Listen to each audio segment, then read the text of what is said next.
Era uno de los profesionales más reconocidos del Gijón finisecular y el primero que se publicitó en el comercio, en septiembre de 1878.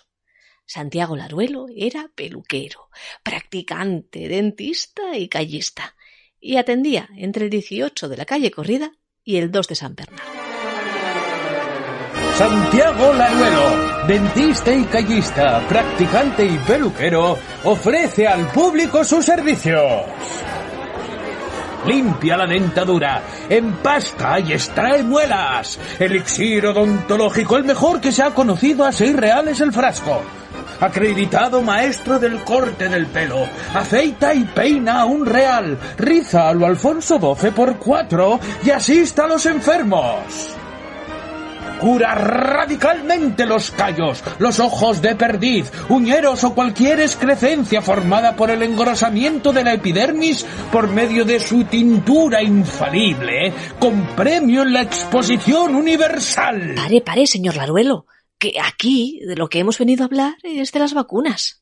Ah, sí, la vacuna. También las pongo. Tengo tubos ingleses a 24 reales uno. Eso sí, siendo por la cuenta del cliente en aplicarlos.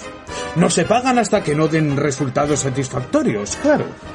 También la administro directamente de la ternera, raspando su piel en la costra de una herida en el centro de vacunación constituido en la casa asilo del ilustre ayuntamiento.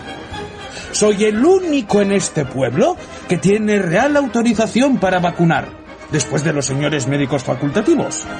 Laruelo, dentista y callista, practicante y peluquero, ofrece al público sus servicios.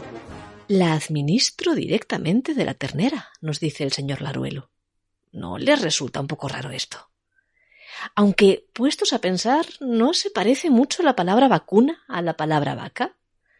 Como tantas otras veces, la respuesta a todas nuestras dudas nos la trae la historia, y un buen rebaño de vacas esta vez.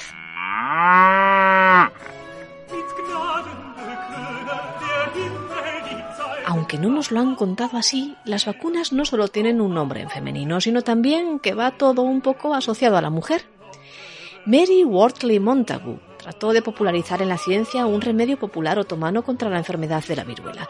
Hablamos de principios del siglo XVIII. Lady Montagu, esposa del embajador británico en Estambul, deja escrito en sus diarios de viaje que allí las mujeres transportan el pus generado en las lesiones de la viruela de los enfermos en una cáscara de nuez y lo inoculan por medio de una aguja a quien quiera inmunizarse de la mortífera enfermedad. Esto le llamó mucho la atención a Montagu, que había padecido de niña la dolencia y tenía el rostro surcado de las erosiones que deja la misma.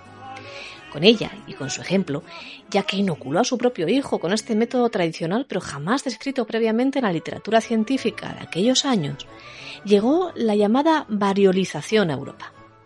Y mucho antes de que Edward Jenner nos dijera qué era aquello que hoy conocemos como vacuna, el remedio de la Montagu se aplicó en España en varias ocasiones, una de ellas bien documentada en 1768. En aquella ocasión fue el pueblo de Majalrayo, en Guadalajara, el que quedó bien inmunizado con el remedio tradicional. Pero aquello de la variolización tenía también sus riesgos, porque lo que se inoculaba era el virus humano, que aunque ya estaba en una fase en la que se encontraba bastante debilitado, a veces también podía hacer su daño. Y ahí fue donde llegó Edward Jenner, y con él la revolución y las vacas. Todo empezó allá donde más se aprende, en plena naturaleza, en medio del campo, en 1796. Jenner, un médico rural que practica su oficio entre diversas comunidades campesinas en Berkeley, observa que las mujeres dedicadas a ordeñar las vacas, que también padecen su propio tipo de viruela, nunca adquirían la enfermedad humana, que en aquellos años solía afectar a más de la mitad de la población. Y eso, combinado con el estudio de otros intentos previos de lo que, por lo vacuno, se va a llamar a partir de mediados del siglo XVIII vacunación, va a dar lugar a uno de los inventos más importantes de la historia, la vacuna de la viruela. En realidad, Jenner no inventó el procedimiento de la vacuna, pero sí demostró que esta era funcional. Pudo vacunar a varios niños con el pus de las ampollas de lecheras infectadas de la viruela de las vacas. Y después, mediante la variolización de Lady Montagu, demostró que estos eran inmunes al virus de la enfermedad humana. La noticia corrió como la pólvora y llegó a nuestras latitudes a principios del siglo XIX. Ojo, que no sin polémica, claro, a pesar de que la Junta de París había aprobado el uso de la vacuna de Jenner por ser esta, decían, exenta de accidentes en los sujetos de cualquier edad, como se ha observado desde los niños de pecho hasta en personas de 50 años, que por aquel entonces era una señora edad. Y aunque había médicos que desconfiaban de la eficacia de una inoculación de procedencia animal en el ser humano, la experiencia científica con la vacuna de Jenner se acabó imponiendo. Y también el nombre. De las vacas, la vacuna. Y nosotros, aquí en España, también contribuimos al invento.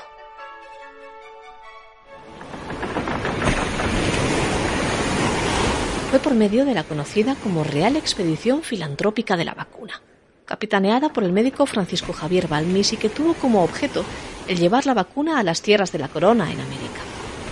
Ocurrió en 1803 y planteaba un reto importante porque no existía forma, por aquel entonces, de que la vacuna sobreviviera todo el trayecto. ¿O sí? Sí, por medio de una cadena humana. Una cadena de personas en las que fuera inoculándose poco a poco el pus de la viruela vacuna, transferido a un primer ser humano en territorio peninsular. 22 niños huérfanos, coruñeses todos, fueron escogidos para la hazaña por Isabel Zendal, la rectora del orfanato donde habían ido a parar. No tenían apellidos, ni pasado, y poco futuro. Algunos murieron en el viaje.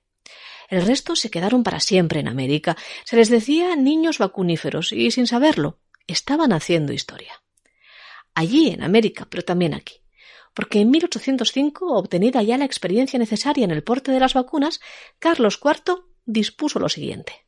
Don Carlos, por la gracia de Dios, Rey de Castilla, de León, de Aragón y etcétera, a los de mi consejo, presidentes, regentes y oidores, sabed que, excitado mi amor paternal hacia mis vasallos, con el ejemplo de lo que se ha hecho en Canarias al arribo de la expedición marítima, destinada a propagar en mis dominios de las Indias el admirable descubrimiento de la vacuna, he informado de que el fluido se extingue y pervierte, confinando su conservación al cuidado solo de los facultativos que lo manejan.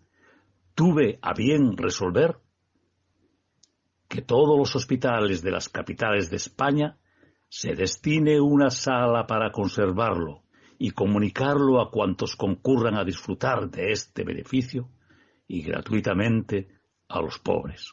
Así como lo oyen, acababan de nacer en España las campañas de vacunación, y gratuitas por lo demás. Picadita, picadita, picadita de viruela, con la cara morenita, del color de la pajuela. En fin, no fue este el fin de la viruela, cuyo último caso fue reportado en África, en Somalia, concretamente en 1977.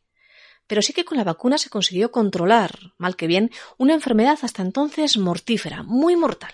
Y así pudimos centrar nuestros esfuerzos en combatir a todas las demás que estaban por llegar.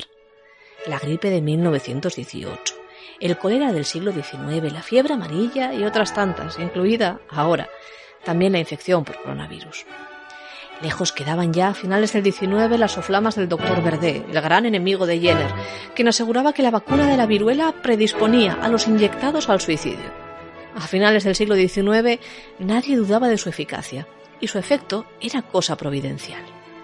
Por ejemplo, la alcaldía de Boal, leemos en un viejo periódico obetense, participa que hace algún tiempo está causando estragos la viruela en dicho concejo y solicita, a fin de atajar el mal, la remisión de tubos con linfa vacuna. Era el año 1884.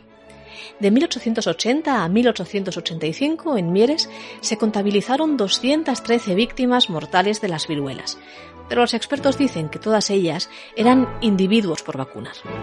Los datos expuestos, dicen, obligan a seguir con actividad la propaganda de la vacuna, desterrando preocupaciones y despertando en su beneficio la apatía e indolencia de muchos de sus habitantes. Ya lo ven. No había discusión en la España finisecular, que lo era también la Asturias del Aruelo. Pero él, no se crean, no fue el primero. El centro de vacunación que abrió camino había sido fundado por Fernando G. Valdés y Bernabé Loredo, pero a partir de 1882 fue aquel hombre, casi que del Renacimiento gijonés, quien se hizo cargo de la vacunación en la ciudad y en todo su contorno.